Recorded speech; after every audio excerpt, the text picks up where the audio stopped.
Good morning, everybody. We'll go ahead and get started. So we haven't heard from Michael, and hopefully he'll be coming in a minute. He let us know early on that he would be here, so I bet he'll be coming in probably right in the middle of the moment of silence or Pledge of Allegiance as it works. But Angela, will you give us a roll call? Michael Brown, who's not here. Peter Dillingham. Here. Randy Gilbert. Here. Shaylin Hanning. Here. Edward Hillary. Here. Rob Seaman. Here. Kendra Wesson. Here. You want to call Michael Brown again? It'd be fun. Michael Brown. All right.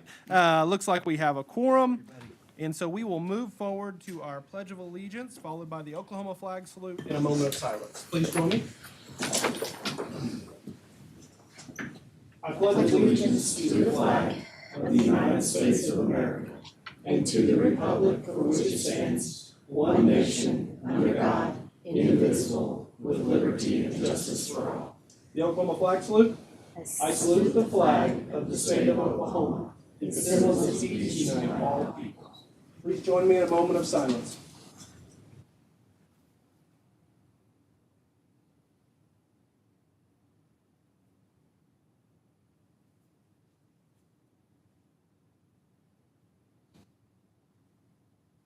Thank you.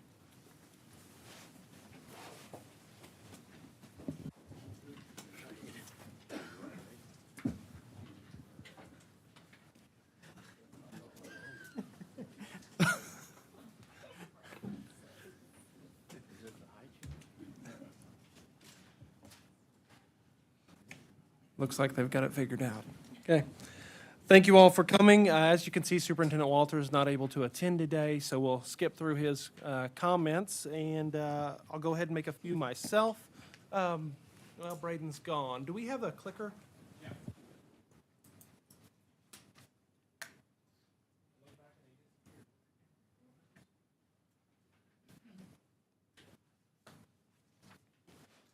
All right. First of all, thank you all for coming and making time to be here. I appreciate that. We've got quite a bit to cover today with some rules, accreditation, and it's going to be a good meeting. There's a few things I want to cover before we get started in opening comments. Yesterday was my Senate hearing, budget hearing, so that kind of kicks us off every year and getting us going. If you want to, I got to turn this on apparently. If you want to look at the screens, I'll give you kind of a brief overview of how that breaks down from what you approve as the budget request. You guys do that each year, but this is how it gets presented. We talk about the trends in our funding, first of all, and where we're going. So you can see that we are on an uptick of funding overall. We are still relatively a small amount when you talk about education funding as a whole. So you'll see the green area on the bar graph there is the one-time funding we received last year, which you guys will remember you did a special formula approval for the one-time funding, as that is not necessarily base funding, even though kind of tricky. In the bill that it came out in, after all of the dust settles at the end of legislative session last year, it still looks like base funding. So it doesn't look any different, but we kept being told that it would be one time, so we were careful to pull it out separate and allocate it separately so that it does not disturb what we're doing. So there you'll see the overall of the big three, what I call the big three in education. So there's a lot of others when you talk Department of Libraries, OEQA, others that are part of education. But when you look up at this big three, we are 4% of the budget.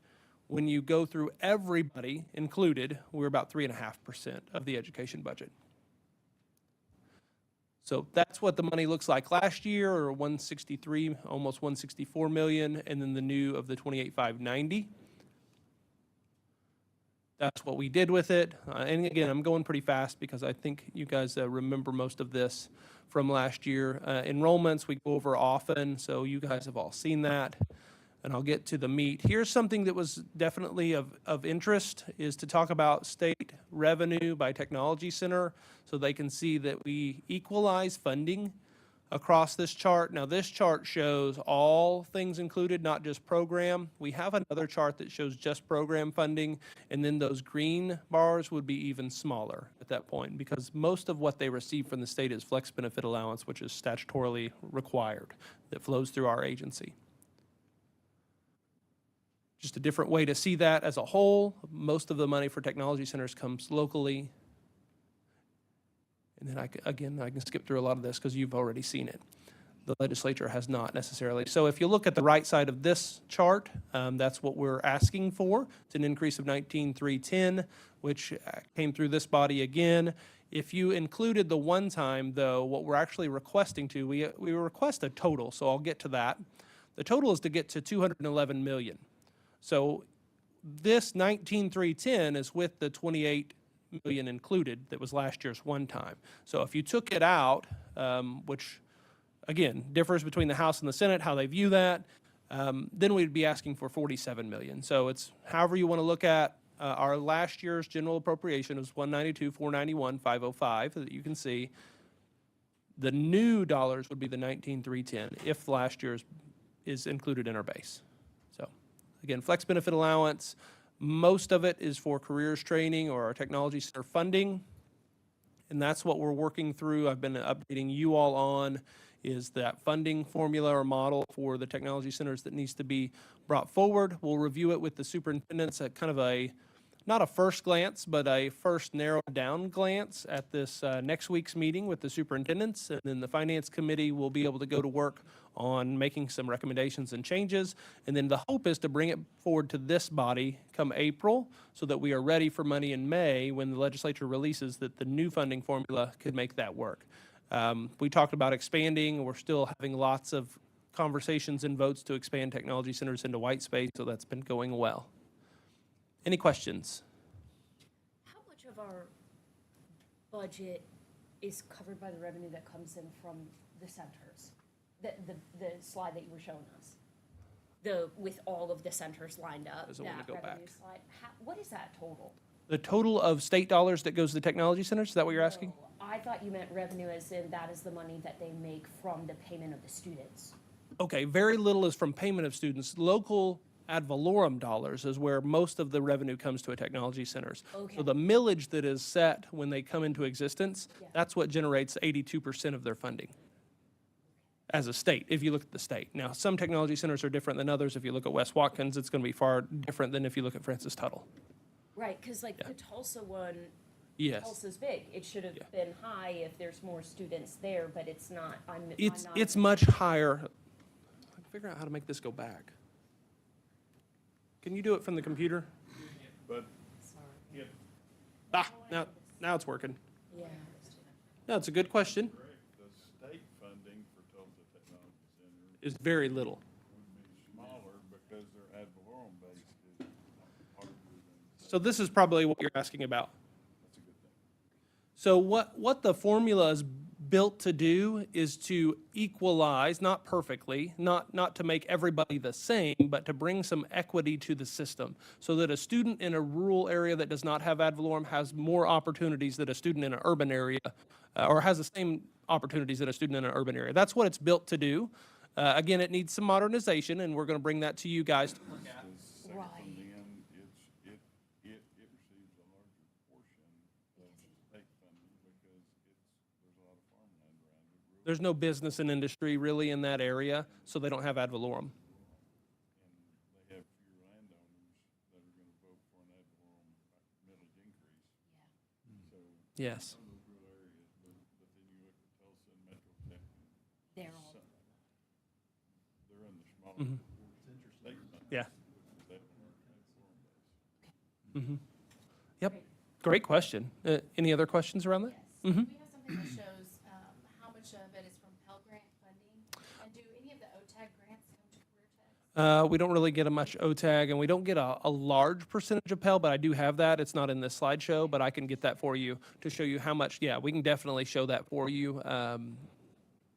It's making more of a difference as we shift. Many of our technology centers are shifting to where they're encouraging students to apply for Pell before they would get assistance from the foundations to make sure we use federal dollars as well, because we need to, those are our tax money we're paying in as well. So that's been going well. I know in one example, Canadian Valley said this year they have doubled their income from Pell just by encouraging them to fill that out first.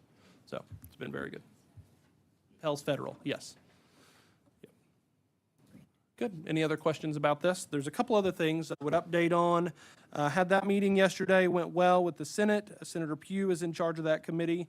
Ali Seifert, senator from Northeast Oklahoma, is assistant, what do they call him? Vice chair or something.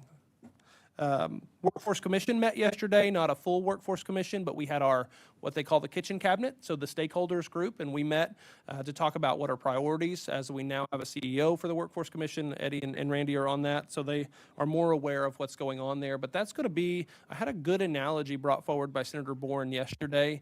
It's really a booster club for all the industries that, or all the agencies and private organizations that deal with workforce. So workforce is not just us, it's not just higher ed. There's a lot of us, OESC, several of us that help supply the labor that make this state run. So they are a kind of a booster club for all of us to say, okay, this is working well or this is not.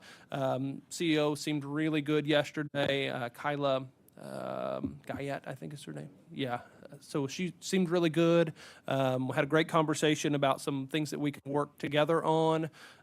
We are partnering with the Russo executive right now, which is Brandon Tatum, and working on a teacher apprenticeship model that would help all of us to take paraprofessionals and get them certified quicker. And we can use the apprenticeship that we hold as CareerTech, and we can use their instruction that is required to get teachers into the classroom faster and not have to be unemployed during that time of education. So we're working on a pretty neat model that the Workforce Commission could use as the first proof of work, if you will. So working on that. I do want to let you all know, next week I will not be in the agency. I will not be in the state. I'll be in Rochester, Minnesota with my wife at the Mayo Clinic, getting some things figured out there. So that'll be good, except for the high on Monday is -5. So not looking forward to that. But it'll be okay. We'll get through that. So that's really it for my comments, unless there's any questions. Okay. Next item on the agenda is discussion and possible action on the minutes of the December 19th, 2024 regular meeting.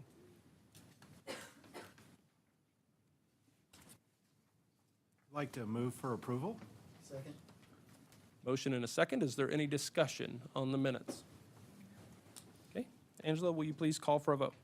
Ms. Wesson, Yes. Mr. Seaman, Yes. Mr. Hillary, Yes. Ms. Hanning, Yes. Mr. Gilbert, Yes.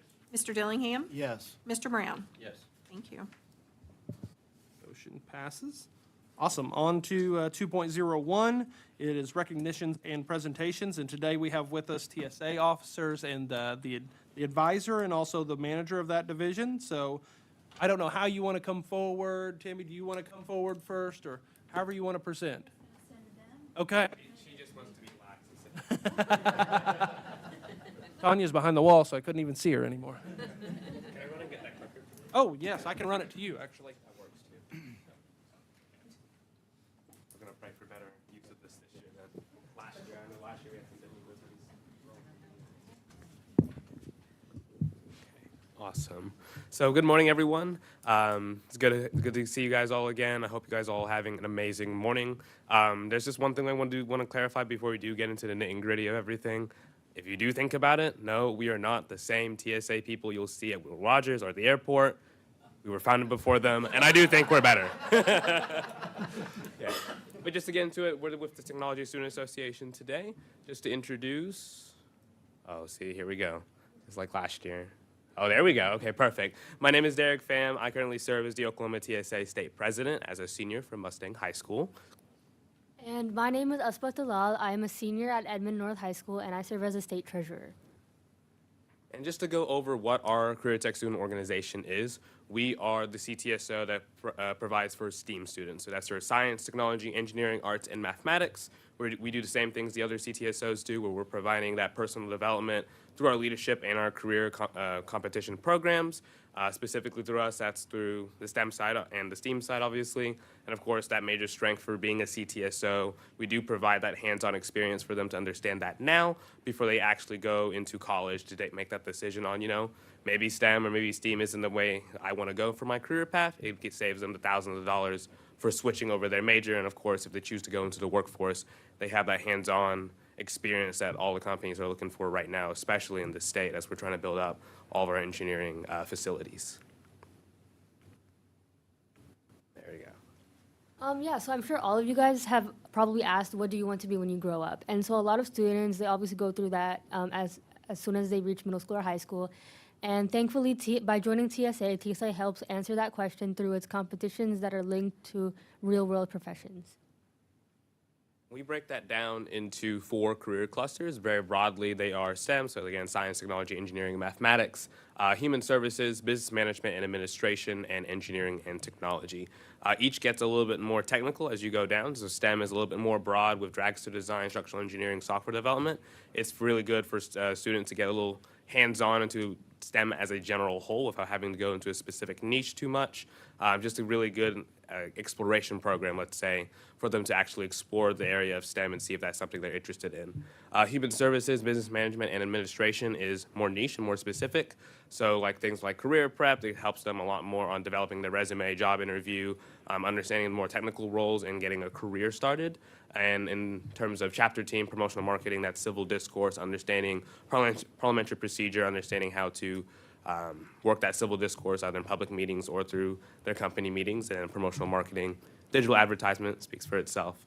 And then engineering technology, that's things that's a lot more technical and niche into the engineering and tech side. So these are mostly problem challenge-based programs where they're going to go in, they're delivered a problem and a set of criteria they're going to have to accomplish. So let's look at flight endurance. Flight endurance, they're going to have to build a glider that stays in the air for X amount of time, has to travel across the room in an X amount of time, and stay level between like some obstacles. That would be like their design criteria in that specific event. But it gets a little bit more technical too, like biotechnology design, computer-aided drafting, coding, robotics. That all falls within the engineering technology category. And all of these competitive events between middle school and high school should be about 70 to 75 shared between the middle school and high school levels that we do. And they do compete at various levels throughout the state. We're currently in the midst of our mini conference season. So that's essentially where students from across the state, some schools decide to host conferences where the students can bring in their competitions and get early feedback right now before we go into our regional and state competition season in a couple months. And it's a really good way for them to get that early feedback, like I said, on their portfolios, some of their, get their hands on some of the more technical challenges like flight endurance actually in the classroom so they can actually move on into regionals and state more prepared to actually go and compete and win some fancy trophies. So TSA offers more than just STEM competitions. We have a bunch of leadership opportunities. First, as Derek said, the competitive events, they can compete at the regional, state, or national level. And by building their TSA resume, if they want, they can become a chapter officer at their school, and they can promote TSA at their school and help fundraise and all that. And if they want to build their TSA resume even further, they can run for regional office. In Oklahoma, we have the Western region and the Eastern region team. And basically what the regional officers do is that they help plan for their region conference. And fourth, while region office isn't required, they can also run for state office, which is what me and Derek are. And we do everything at the state level, from state conference to community service to a bunch of other things at the state level. And fifth, if any state officer wants to go even further, they can run for national office under national TSA, where they serve all the national TSA members. And kind of put into perspective all these leadership opportunities. Every single year in terms of our state and region teams, we share around 20 officers each. That's 6 in the Western region, 6 in the Eastern, and around 8 to 9 for us at the state level. The reason why that can go above 8 and why we have 9 this year is because we have a stake on the national level this year. We have Lizzie Ground serving as the national treasurer this year from Oklahoma. And just to put more into perspective behind her office and her role, we do have a national historic stake. With national officers, we do have plenty of national officers who serve from Oklahoma, some who have been the first couple of national presidents in our organization. So we do like to hold that in high regard whenever we do send candidates to go run. And in terms of our competitive events, every year we average around 755 state finalists, people who place either 1st to 10th at our state conference. So we do have a lot of students coming in every single year to prove that they do have the competency to go into the workforce and these types of things, and to take on all their competitions to the national level to win an even bigger trophy. So at the beginning of the year, our state officer team had to come up with a program of work, and we all had very different ideas. but our goal in 24 to 25 is to work together through hardworking and engaging leadership to leave a legacy on members and officers. So basically everything that we do kind of revolves around this and comes back to this, and it just inspires what we do and why we do it. So speaking of a program of work, we have 3 things: social media, community service, and membership. So for social media, we started 3 different initiatives, starting with our first initiative, Throwback Thursday. We have some amazing alumni that end up going off to really top schools in the nation and continuing to major in STEM. And so we want to highlight our alumni and build our alumni network. And our alumni can share on social media where they are now, their post-high school achievements, their TSA journey, and any advice they have to current members. Our second initiative is Member Monday, where every other Monday we like to highlight one of our fantastic members where they can share how long they've been in TSA, a fun fact, office, their favorite TSA memory, their favorite conference, and it just really helps to get their face out there. Our third initiative is Chapter of the Month, where at the end of every month we like to highlight all of our different chapters in Oklahoma, and they can share their community involvement and any key achievements that they've had, and to promote their social media. Our second thing of our program of work is community service. We encourage all of our members to help those in need, and we do this at the beginning of the year. We had raised warming kits to donate to the City Lights Foundation to support individuals facing homelessness. We also went to the regional food bank to help fight hunger in our community, and we're also trying to fundraise for ACS, the American Cancer Society, at our state conference. And then last but not least, membership. This is the big one that we've been focusing a lot on this year, and one of my personal favorites. This year, we're really prioritizing our membership growth through 2 specific areas. The first one we've already been really successful in, and that's better connecting some of our conference teams. Our 2 major conferences are Fall Leadership in the fall, November's more specifically, and then April is when we have our state conference, and that's our second one. And typically, we do whenever we do theme these conferences, the themes are a little bit more independent of each other. They work well on their own, but there's no greater connection. So this year, we're really focusing on making sure that our theme in the fall really kind of sparks that growth reflection for our students as they go into state, as they culminate all of their experiences before they go off into nationals. So this past year in November, we did Eras of Excellence. We tailored it towards the Taylor Swift Eras Tour and really made sure it was niched down to them so the kids would really enjoy it. We brought friendship bracelets and that whole tradition and everything, and it really did actually increase our numbers substantially. It increased our attendance to Fall Leadership. I don't have exactly the numbers on me, but they increased greatly from the year before, and a lot of engagement as well. We had more workshops that year. A lot more students were engaged and reached back in our polls afterwards that they felt that Fall Leadership Conference was a lot more engaging and more enjoying for them as they left their school and they actually came back and started applying all the things we taught them that day.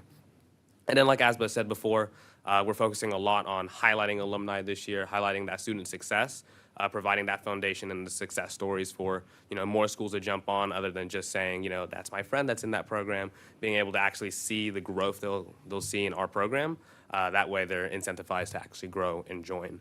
And just to put in perspective some of our membership numbers, in the year 2023-2024, we had around 24,761 members. That was broken down into 109 high school chapters and 147 middle school chapters. We found 2,400 students at the state conference that year. Halfway through this year already, we've grown to 32,194 members, and we're sitting right now at 122 high school chapters and 149 middle school chapters. Into perspective, that's around a 30% total membership growth from last year going to halfway through this year so far, a 12% increase in high school chapters, and a 26% increase from our 2023 state conference attendance up into 2024 from around 1,800 to around 2,500 this past year. And then that statistic in the bottom right, most middle school chapters, we've held that national honor for basically the last decade. And essentially the reason why we try so hard to make sure that we have the most middle school chapters is we're trying to lay that foundation for the other state delegations to follow through, to show that it is easy and it is worth it to invest into the middle schoolers at an extremely young age, from 6th grade all the way up until they graduate. That way we can prove that, in a 6-year competency time, they can go and compete in all their various events, graduate from the middle school to the high school level competition, and really grow themselves personally and in their own career early, start them thinking about their careers and everything, so then they don't have to necessarily start their freshman year in high school or in the junior high. Forward to 50 is also something we want to mention a little bit. This year, National TSA is also agreeing with a lot of states and saying membership is a key priority for us in the next couple years. We have our 50th anniversary coming up in around 2 to 3 years. So their goal broadly as a national program, we're trying to reach our membership to around 500,000 members and 3,000 chapters by our 50th anniversary. But more specifically, how that benefits us on the state level and why our membership has continued to skyrocket this year is the incentivization that comes from Forward to 50.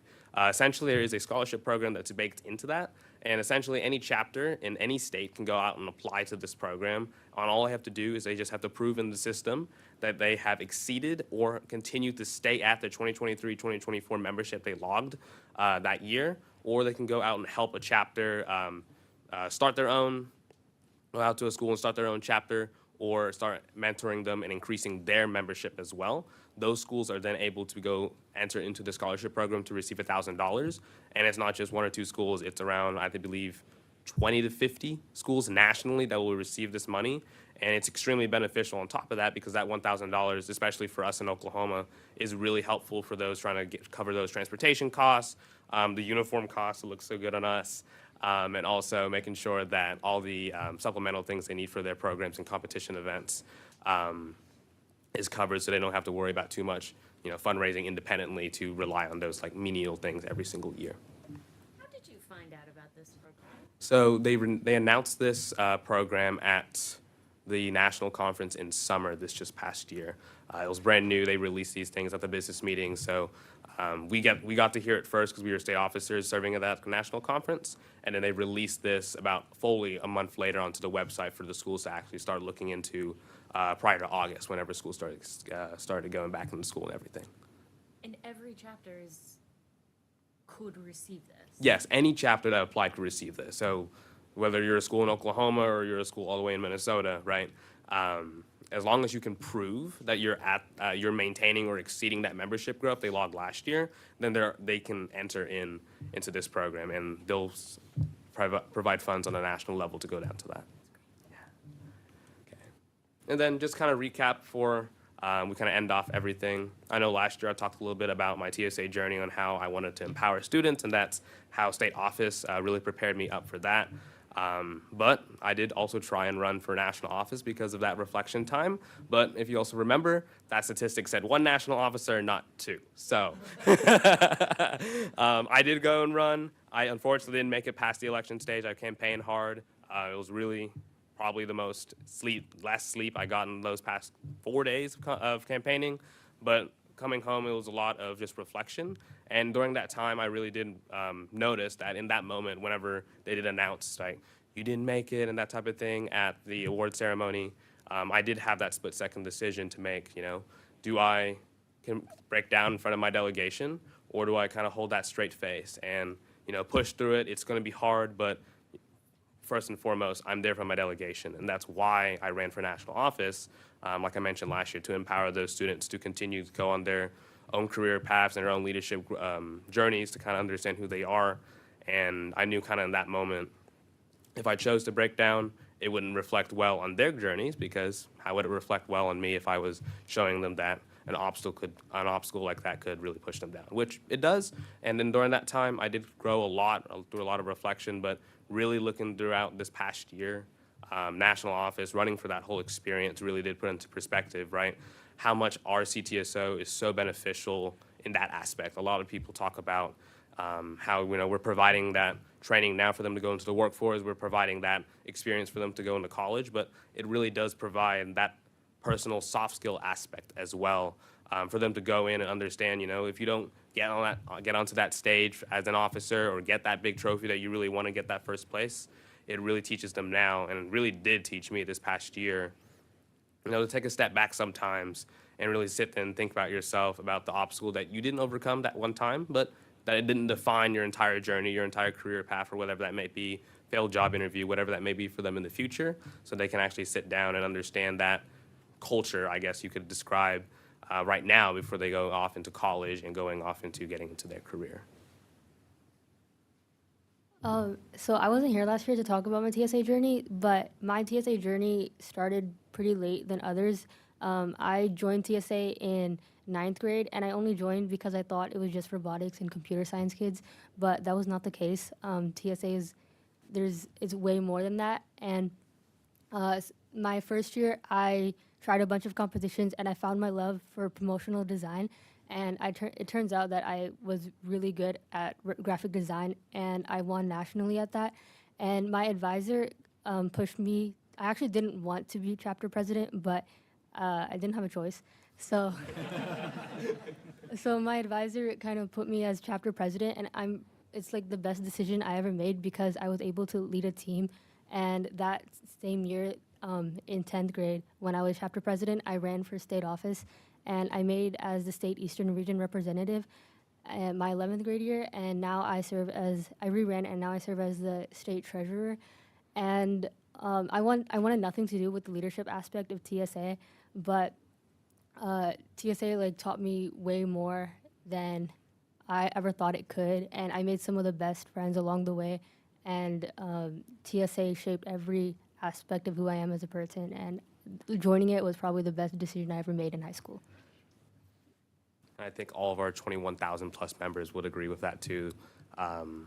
Joining this program, you make that so many lifelong friends, and for us specifically, I think we're going to remember this organization a lot more down the line than we would want to sometimes maybe, but we're going to definitely choose to go back and help give back to our organization a lot more because of all the supplemental things we've done.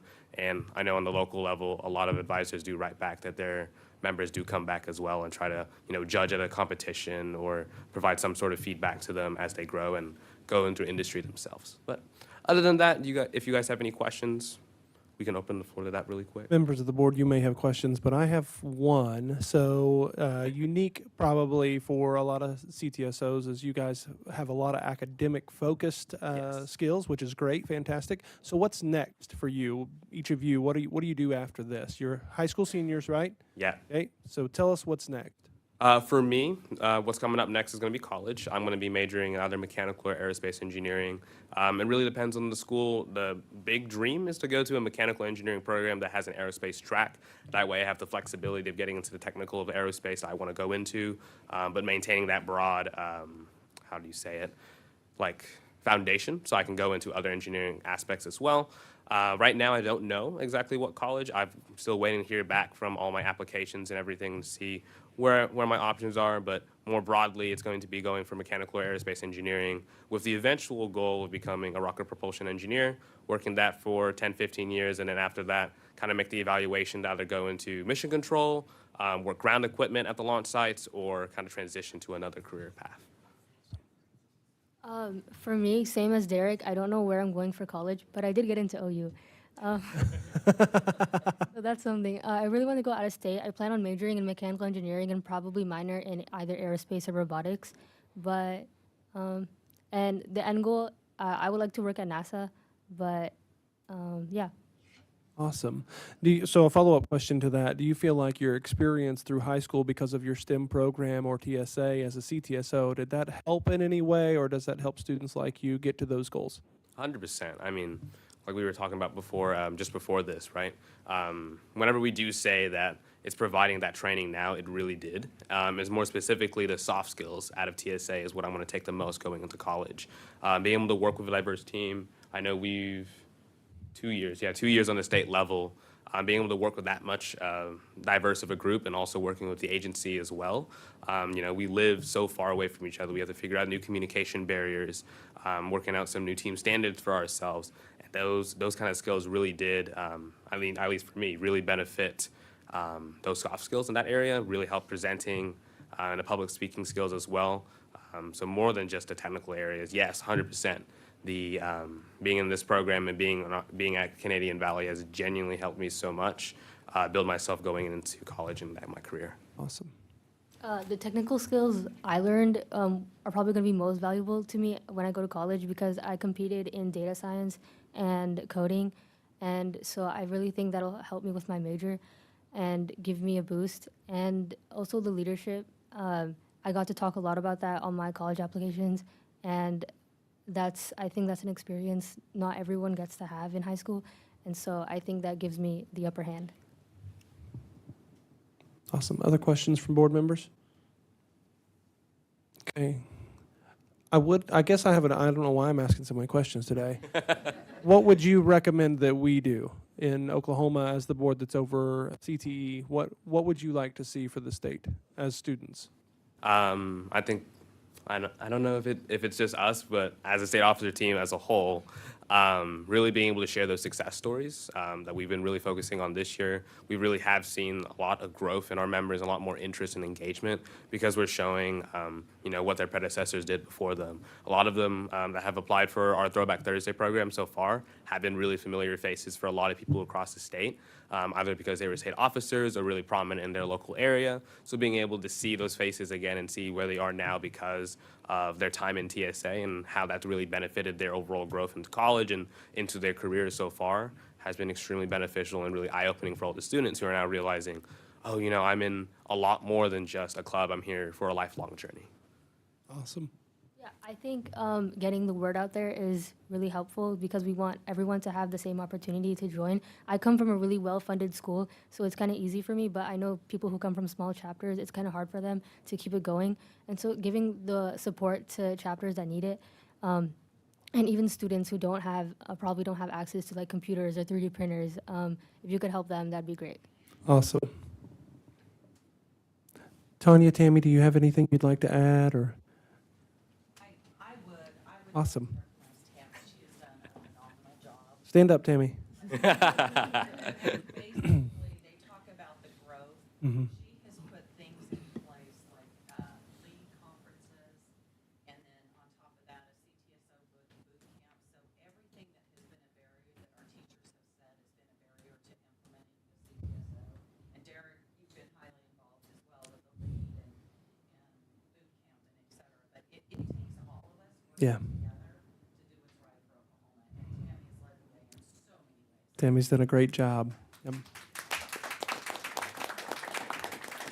I would also add while they're up here, if you haven't seen it on, I think it's on KOCO, there is a awesome interview with Tanya being featured as what we're doing with STEM, the Midwinter Conference for Teachers. So some great publicity for STEM and CareerTech as a whole, but great work to make sure that the advisors and the teachers have the tools that they need to turn out students like this. Thank you, guys. Yeah, thank you. Thank you. Do you want? I don't have a question, State Director, but I would just like to comment that is why we do what we do at CareerTech. Yeah. So very good job and very good what you're doing. Very good job from the state staff as well, but that's what we do when we do. Absolutely. Thank you. Thank you. Eric, you can just leave that there at the podium. Thank you. Thank you guys again.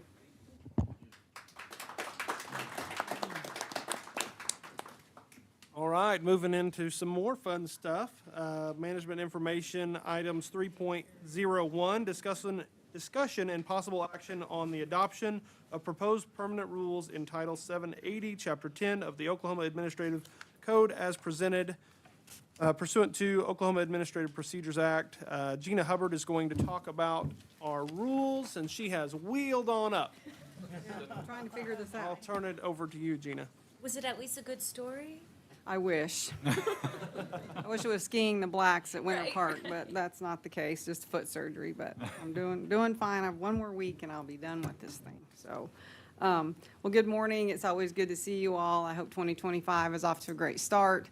Once again, I'm following students who did a fantastic job, and I get to start with something riveting like rules. So, we'll get started with Chapter 10, as the Director Haken spoke to you about the title that supports this process. In Subchapter 3, Section 2, we have updated the GI Bill to align with Oklahoma Statute Number 72, Section 302, as amended.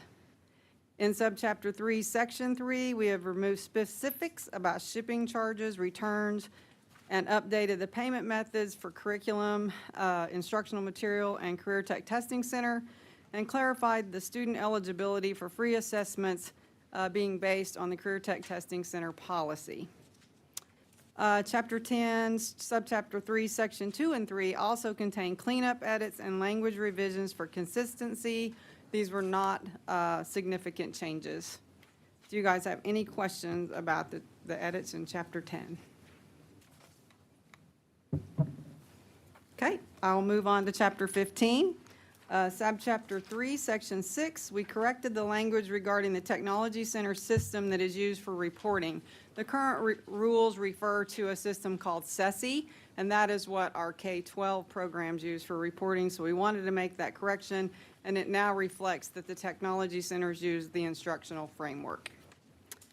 Chapter 15, Subchapter 3, Section 6 also contains cleanup edits and language revisions for consistency. Again, these were not significant changes. Do you have any questions on Chapter 15?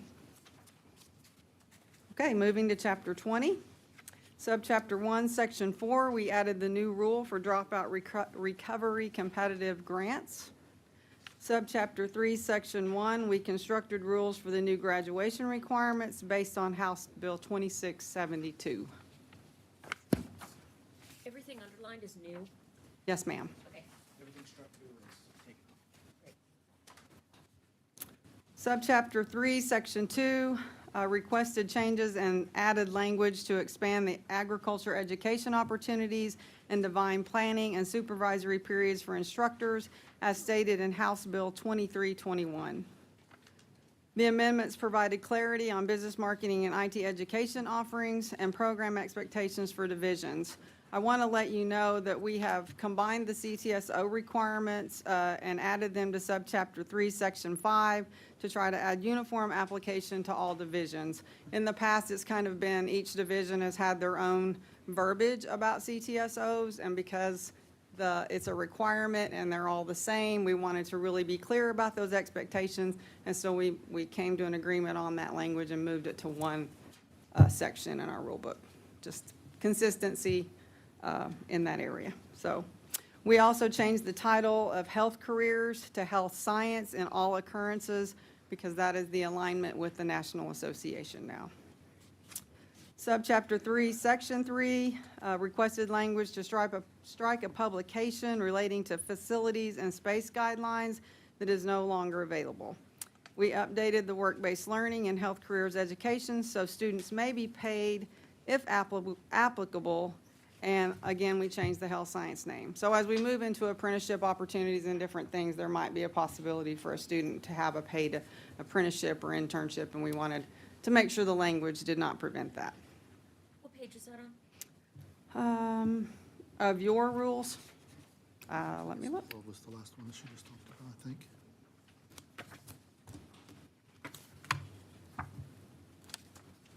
And that was the unfunded programs? Yes. Got it, thanks. Did you find it? Yes. Okay.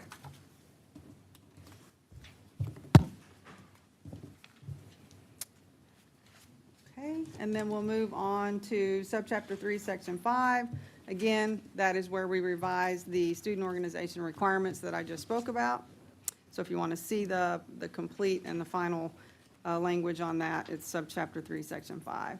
Subchapter 20, or Chapter 20, Subchapter 3, Sections 1, 2, 3, and 5 do contain cleanup edits and language revisions for consistency. Again, these were not substantive changes.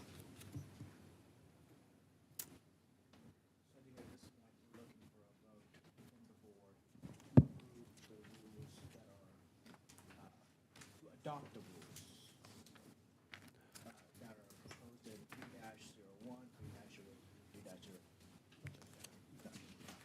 3-03-0. So we have a motion and a second by Peter to adopt. For the record, just say, I move to adopt the rules. It's listed 3.01, 3.02, 3.03 of the agenda. Move to adopt the rules 3.01, Listed in 3.01, 3.02, listed in 3.01, 3.02, 3.03. A motion and a second to adopt the rules as presented in section 3.01, 3.02, 3.03, and 3.04. Do we have any discussion? I would mention that as you read through your packets, you'll see the notes in there from the hearing and all the things that are required. And if you didn't get to go through that already, we had a public hearing. No outside attendance, only people that are on the committees or part of the agency, and no comments were made. And we'll submit those to the governor's office in 10 days. Yep. Okay, seeing no discussion, we'll call for a vote. Mr. Brown? Yes. Mr. Dillingham? Yes. Mr. Gilbert? Yes. Ms. Hanning? Yes. Mr. Hillary? Yes. Mr. Seaman? Yes. Ms. Wesson? Yes. Thank you. Awesome. Okay. Thank you very much. You're welcome. Thank you. I appreciate that. 3.04. Yeah, you're ready for 3.04 now. Go ahead. Discussion and possible action to convene in the emergency rulemaking process under the Oklahoma Administrative Procedures Act as amended for Chapter 20, Subchapter 3, Section 4. So we created a rule for the new industry specialist certification as directed by House Bill 3272. This is on page 16 of your packet, of your Chapter 20 packet, if you'd like to refer to the language. The rule was submitted in the notice of rulemaking intent documents, the rule impact statements, and both summaries. However, the regulatory text was inadvertently left out of the publication in the Oklahoma Register and deleted from the Oklahoma Administrative Rules system. For this reason, we are requesting approval from this board to engage in the emergency rulemaking process for the following reasons. To become compliant with the law passed in the 2024 legislative session, recruitment and retention of quality instructors at our technology centers, as we are not immune from the teacher shortage. An estimated 100 existing CareerTech teachers are expected to take advantage of this new certification pathway, and this certification option will become available in the State Department of Education system on June 1 of 2025. So we don't have to wait until the next rulemaking season, which is later down the line. We want to do this now and get this done. So it will be in effect until September 15th of 2026. But when the next regular rulemaking process comes around, we'll throw it in there. So that will end this emergency. So let me give you a quick layman's term summary. All the work was done to get this into regular rules process. Didn't save in the system. So we had a Scribner's error there that didn't save. So we have to do an emergency now to get us by until it's fully in. So it's already set up and ready to go with SDE to be effective in time. Gina and Sohail have done all the work to make sure that everything was actually heard and ran through a process right, just didn't get saved in the system. So now we have to do an emergency. If the board would approve, then we can be. Approve the emergency rulemaking process, as amended in chapter 20, subchapter 3, section 4. We have a motion. Is there a second? We have a motion and a second. Is there any further discussion? Angela, please call for a vote. Ms. Wesson? Yes. Mr. Seaman? Yes. Mr. Hillary? Yes. Ms. Hanning? Yes. Mr. Gilbert? Yes. Mr. Dillingham? Yes. Mr. Brown? Yes. Thank you. That process will take about 90 days. Just, that's kind of the timeline on that, so. We'll still meet. Thank you so much. Okay, moving forward. Thank you, Gina. Yep, I got to turn I'll around. let you wheel on out. She's a motor on that thing. Yeah. You had a little twist throttle like a dirt bike? Great.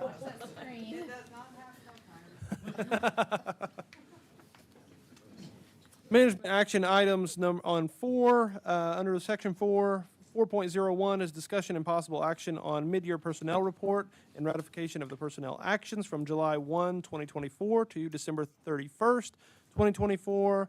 Ms. Raquel Parla is here as our expert in personnel. Thank you, Raquel.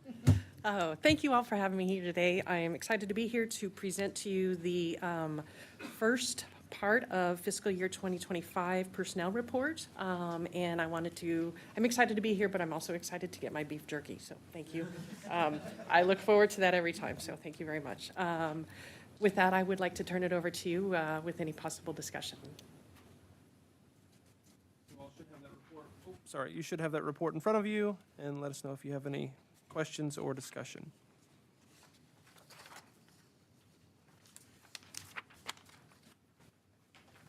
It does cover appointments, resignations, retirements, so it's pretty straightforward, so we've had a great first part of 2025, so I'm excited for what the rest of the year brings for us.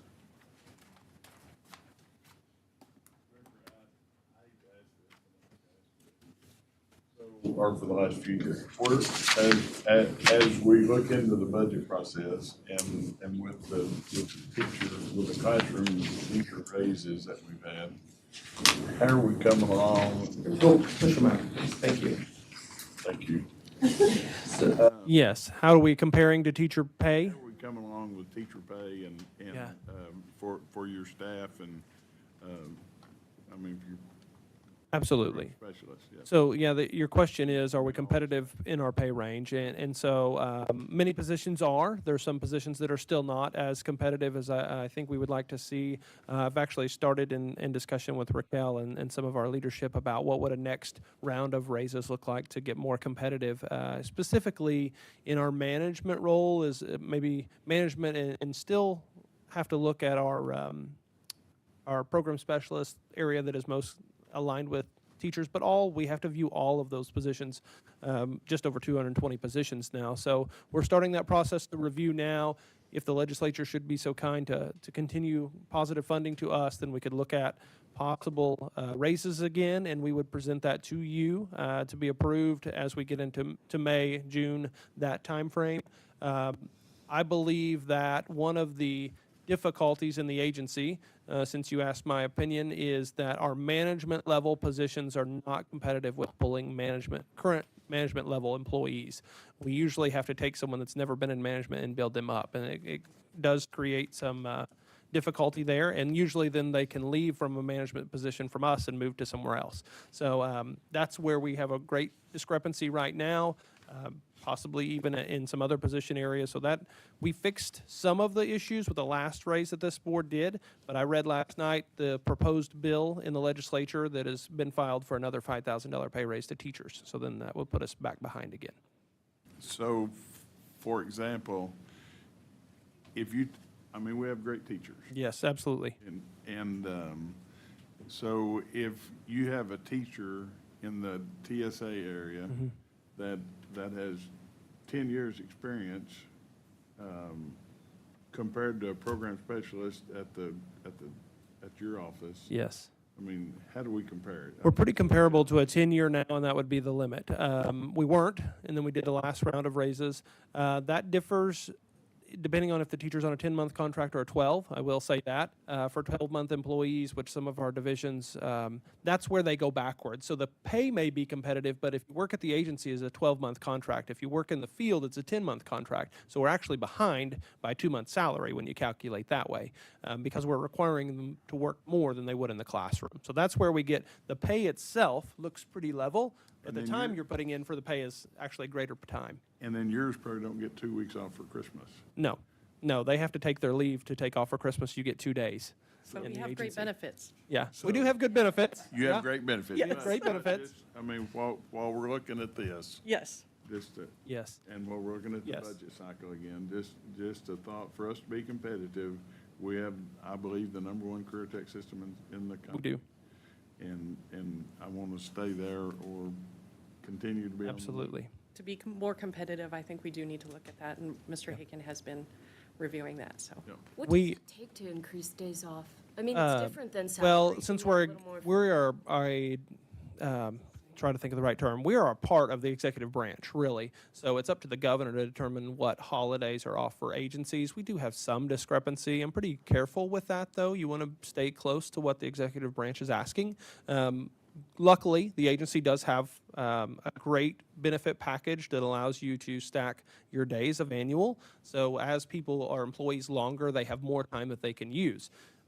Very difficult for employees when they're just starting and they come from the classroom. So that's where we have our most difficult time. So on New Year's Eve when I came into work, there was 7 or 8 employees there, and all the newbies that I don't have any annual yet, so I'm here. So that's kind of the way it works as an agency, is we are at the will of the governor to determine what holidays are. We do have great benefits package. So as you're there for some time, you will build up annual leave that you can use whenever you would like to. So that creates a benefit that a teacher wouldn't have. So in the classroom, you have personal days. You don't get to take those with you, so they don't stack. So that's one of the advantages that we have. Yep. Hopefully that's fair. Yes. Thank you. Any other items? Any other questions for Raquel around this? We were just talking before, I was talking with Justin, he ran some interesting numbers. He presented to this board quite a while ago. I can't remember them. We were trying to think of that. What has been fun about this, and you can see it within this report, is the people that have been able to move up into positions so that we can retain them. So as positions retire or leave, we've been able to advance a lot of our employees. It's been really good for morale. They've done a really good job. So I'm excited about that opportunity as well. That you can see it here, but it's not spelled out in percentages. So I will try to get that again, because I know you and Justin had worked on that and got it. So we could update you on where that is. I move we approve the mid-year personnel report. Second. We have a motion and a second. Is there any discussion on the mid-year personnel report? Angela, would you please call for a vote? Mr. Brown? Yes. Mr. Dillingham? Yes. Mr. Gilbert? Yes. Ms. Hanning? Yes. Mr. Hillary? Yes. Mr. Seaman? Yes. Ms. Wesson? Yes. Thank you. Awesome. I would like to give a shout out to Angela. She's doing her own full-time job, and she's filling out and helping us with this. So thank you very much, Angela, for all your work on this. So Thank you, very Raquel. much for your time. Okay, item 4.02, discussion and possible action on full post-secondary accreditation for Meridian Technology Center, School District Number 16, presented by Jessica Ventris, Director of Academic Affairs. And then I think Meridian brought a couple as well, so I'll let you introduce them. Yes, okay. Yes, and Dr. Major's here from Meridian, and Mr. Zwacker's here as well, and they'll be available for questions at the end if you have them. This is the first of 8. Are we excited? Okay. This is the first school of 8 that we visited this past fall. Meridian was our first school, and we conducted their visit on September 10th through the 12th of 2024. We did a hybrid visit again this year at Meridian Technology Center, and it was comprised of 25 examiners, and that included Oklahoma Department of CareerTech staff, as well as 13 examiners from other technology centers across the state. The examiners evaluate all aspects of the technology center's operations, and they use those standards that this board has approved. Those standards include leadership and administration, instruction and training, support services, measurement and analysis, personnel, operations, and system impact. The accreditation staff also conducts pre-visits at our schools in the spring, for financial aid, safety, and civil rights to help our schools prepare for their accreditation.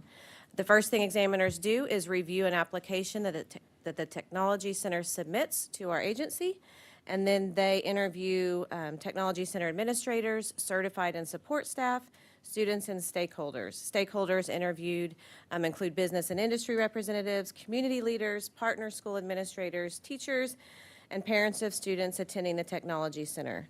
At Meridian, the examiners interviewed 37 stakeholders, and again, these interviews are conducted in group virtual settings as well as one-on-one interviews. Examiners also observe all program areas at each Technology Center. Then if approved, the Technology Center will have 90 days to submit an action plan that is comprised of they get to choose one opportunity for improvement from the report that you all have in front of you for each of the 6 standards. So they get to pick one of those to work on over the next 5 years, and we work with them. We do a 3-year monitoring visit with them to see the status of those opportunities that they have chosen to work on. The examiners found no areas of noncompliance with Meridian Technology Center, and we recommend that the board grant full accreditation to Meridian Technology Center. Are there any questions for me? Dr. Major, would you like to say anything, and if you have any questions for him?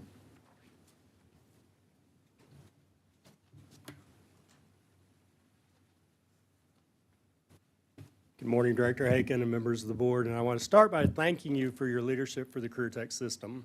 And I can't say CareerTech without adding the word system, because in Oklahoma, CareerTech really is a wide-reaching system that benefits from your leadership. And that's different than other states. In many other states, there's not a board for CareerTech that meets to specifically focus on what we do at our technology center or in our skills center or at our high school programs. And so thank you for the time that you commit to us.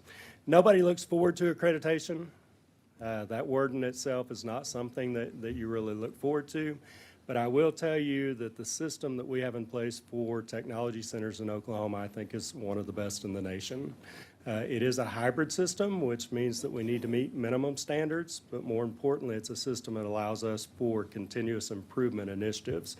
So as a part of the report that you got, it shows that Meridian met minimum standards, and we're okay with that. We're pleased with that.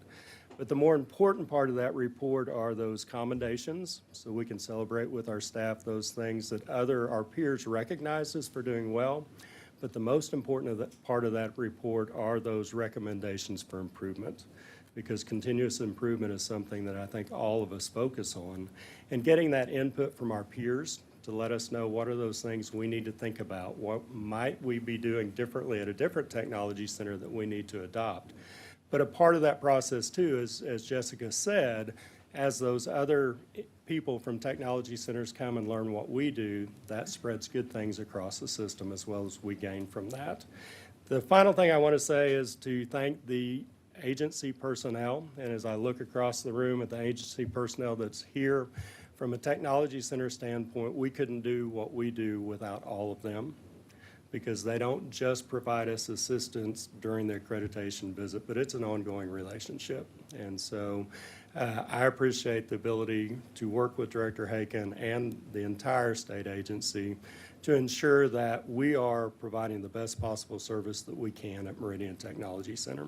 And then I was supposed to also say Jessica is outstanding, amazing, and second to none.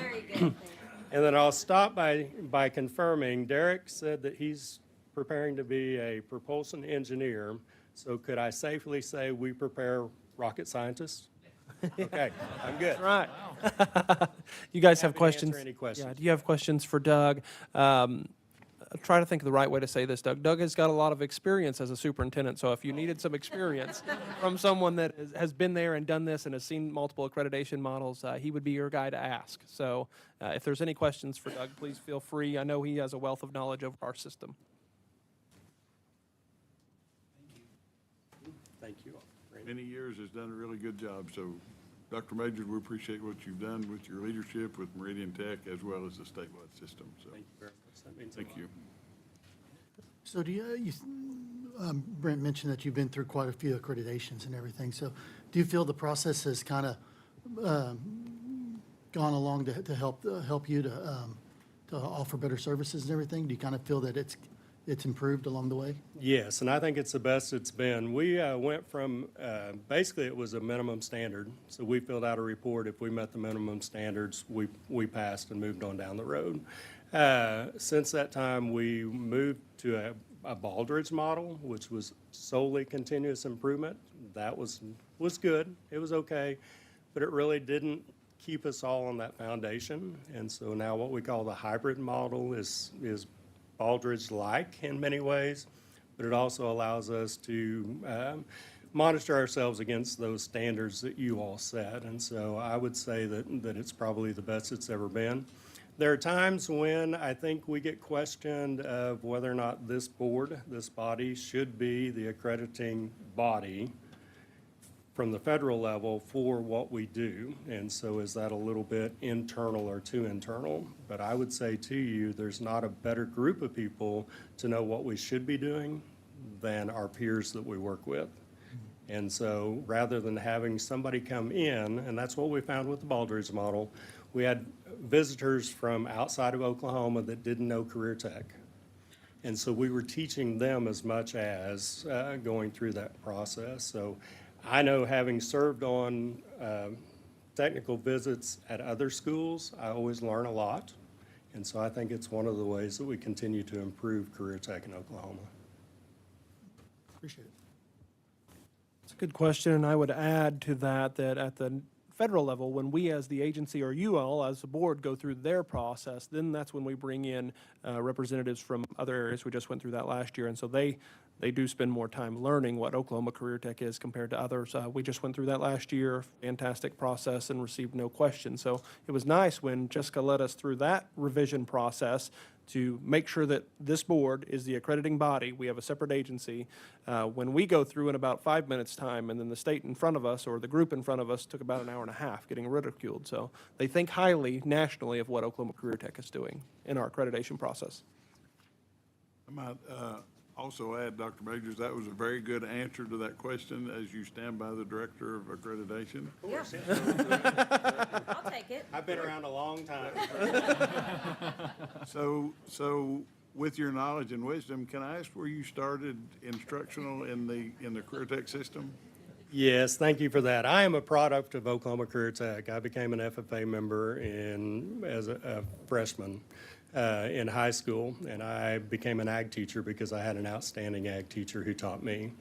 And I had the opportunity to serve as a state officer for the FFA, so I was really glad when Derek said at the national level, all of our CTSO officers are still highly regarded because I think we do it right. And so my entire career has been in CareerTech, from high school teaching agriculture through technology center administration, and I'm just so proud and passionate about our system, and that's why I appreciate what we have in Oklahoma. I have been able to serve at the national level through the Association for Career and Technical Education. I served as president of the National Association twice, which primarily afforded me the opportunity to travel to other states and look at what they're doing for CareerTech in other states, and there's no state in the nation that does CareerTech like Oklahoma. And I took that for granted because all I knew was Oklahoma CareerTech till I had that opportunity to see what was happening in other states. And so it's a system we need to protect, we need to maintain, because it has earned the reputation of being the strongest system of career and technical education in Oklahoma. And when we talk about the programs that we have in skill centers, no other state does that. When we talk about the programs that we have in our high school programs and what we do with business and industry, there's no other state that has the reach for career and technical education than Oklahoma. So thank you again for your leadership there.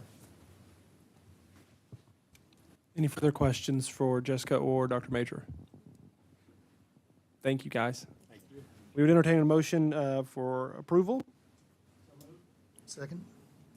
A motion and a second. Any further discussion? All right, Angela, will you call for a vote? Ms. Wesson? Yes. Mr. Seaman? Yes. Mr. Hillary? Yes. Ms. Hanning? Yes. Mr. Gilbert? Yes. Mr. Dillingham? Yes. Mr. Brown? Yes. Thank you. All right, moving right along. We will move into our next item. Turn to the right page. 4.03 is proposed executive session for the annual performance review, employment, and compensation of the state director, Mr. Brent Haken. Should we appoint Sohail Randy to lead executive session?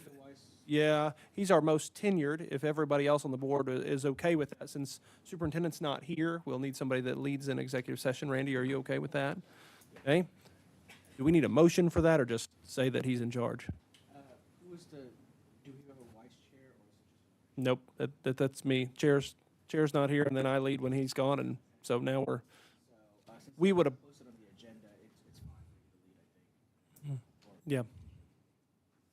Okay, well, we'll designate Randy just so that it's clear and we can denote that in the minutes, and then that way if anyone had a question. And we would need a vote to go into executive session. So moved.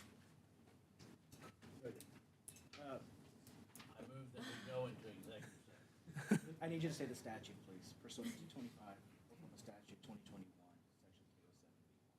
Section 307. Pursuant to the statute 25, 25, 2021. 2021, 307B. 307B1, exclamation point. All right, please call for a vote. Mr. Brown? Yes. Mr. Dillingham? Yes. Mr. Gilbert? Yes. Ms. Hanning? Yes. Mr. Hillary? Yes. Mr. Seaman? Yes. Ms. Wesson? Thank you. All right, we'll get out of your way. And Chairman, can we ask that the attorney stay on this? Yes, you can request Angela and Attorney Sohail. I would recommend both. Okay, everybody else can grab a donut on their way out.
Motion to return to open session. Oh.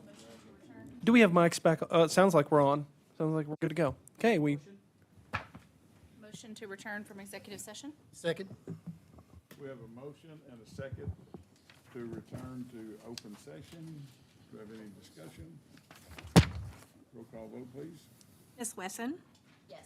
Mr. Seaman? Yes. Mr. Hillary? Yes. Ms. Hanning? Yes. Mr. Gilbert? Yes. Mr. Dillingham? Yes. Mr. Brown?